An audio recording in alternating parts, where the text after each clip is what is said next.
क्या नाम हुआ भैया आपका? मेरा नाम रुद्र प्रताप सिंह है। क्या काम करते थे आप?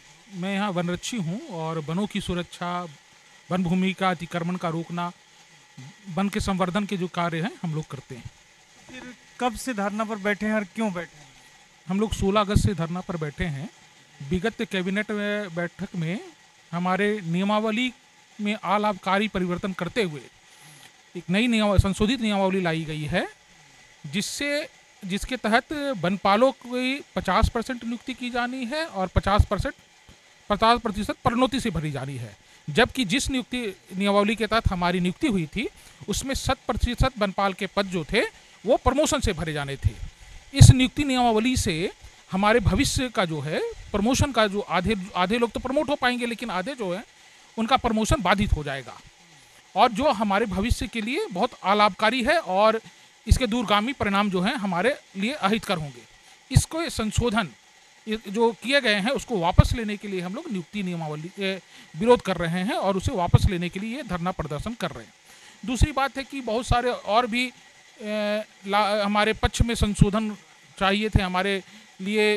जैसे हुआ कि हमें 2400 ग्रेड पे देना था, राशन भत्ता की मांग थी, एक फिक्स टीए देना था। हम लोग 24x7 नौकरी करते हैं। हमारे पास कभी भी फील्ड से थक कर आए तो अगर ऐसी सूचना आ जाती तो फिर हमें जाना पड़ता है। तो इन सब सेवा जो स्थिति है उसके बेहतरी के लिए हम लोगों ने मांग कर रखी हुई थी, लेकिन सरकार अभी तक हमारे मांगों पर कोई ध्यान नहीं दिया और एक कभी जो संशोधन करके हमारे भविष्य को अंधकार में करने का काम कर रही है। आप लोग की बहाली कब हुई? हम लोग की बहाली 2017 में हुई थी। कितने लोग हैं आप लोग पूरे राज्य में? पूरे राज्य में लगभग 1600 लोग हैं। अभी बोकारो जिला में 23 वनरक्षी हम लोग कार्यरत हैं। यहाँ पे 23 के 23 आप लोग धरना पर बैठे हैं। अभी हमारे आधे साथी गए हैं रांची पीसीएस ऑफिस में धरना दे रहे हैं। बाकी हम लोग 23 के 23 यहाँ पर धरना में शामिल हैं। अब तक के दिन हो गया भैया बैठे? आज 14वां दिन है धरना का हमारा। तो 14वां दिन आप लोग को कोई पूछने के लिए, सूद लेने के लिए आया कि नहीं? हमारे डीएफओ सर से भी बात हुई थी, आरसीसीएफ सर से भी बात हुई थी। उन्होंने कहा कि यह मामला चूंकि राज्य का स्तर से है इसलिए वहाँ से ही ये राज्य स्तर के हैं तो इनका भी तो अधिकार बनता है कि भैया हमारे लोग धरना पर बैठे हुए हैं, तो राज्य सरकार को सूचित किए। इन्होंने सूचित किया होगा सर, हम लोगों ने दिया है इनको अपना ज्ञापन दे दिया है, ज्ञापन इन्होंने सूचित किया होगा। मतलब क्या होगा आपको नहीं जानकारी? जानकारी नहीं। कोई आके स्पेशल आप लोग को ये बोल के गया हो कि ठीक है भाई आप लोग धरना पर बैठे हैं तो ये जानकारी हम सरकार को भेज? हाँ, ये बात कही थी उन्होंने। हमारे डीएफओ सर ने एक मौखिक रूप से ये कहा था कि हम आप लोग इस मांग आप लोगों को जो है राज्य सरकार से। हाँ, ये चूंकि सारी चीज़ें राज्य सरकार से ही होनी है। जो संशोधन हुआ और उसको वापस लेना राज्य सरकार ही करेंगी, और जो भत्ते वगैरह की जो हम मांग कर रहे हैं वो राज्य सरकार को ही करना है। इसलिए हमारी मांगे मूल रूप से राज्य सरकार से ही। ये एक्सक्लूसिव वीडियो आप लोग बोकारो जिला के वन प्रमंडल मुख्यालय से देख रहे हैं। देखिए एक महिला इधर है, भैया जरा हट जाइए, उनको आने दीजिए। इधर आइए मैडम जी, आपका क्या नाम हुआ?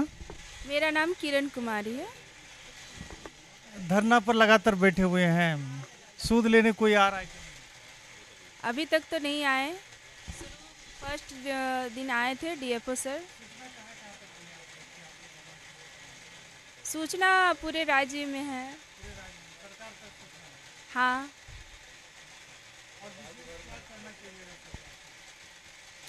सरकार से यही कहना चाहती हूँ कि हमारी मांगों पर ध्यान दें। जो हमारे अहित में किया गया है उसमें संशोधन किया जाए। 16 से बताया ना भैया, 16 में कितनी महिलाएं हैं?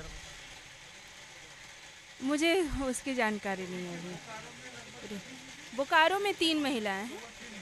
हाँ, ये एक्सक्लूसिव वीडियो मैं दिखाने का प्रयास कर रहा हूँ। ज़्यादा से ज़्यादा शेयर कीजिएगा और इन लोग का साथ दीजिएगा, क्योंकि ये लोग भी कहीं ना कहीं दिन हो रात हो, भैया बता रहे हैं कि हम लोग को जब ड्यूटी ख़त्म हो जाता है फिर भी कहीं ना कहीं बुला लिया जाता है।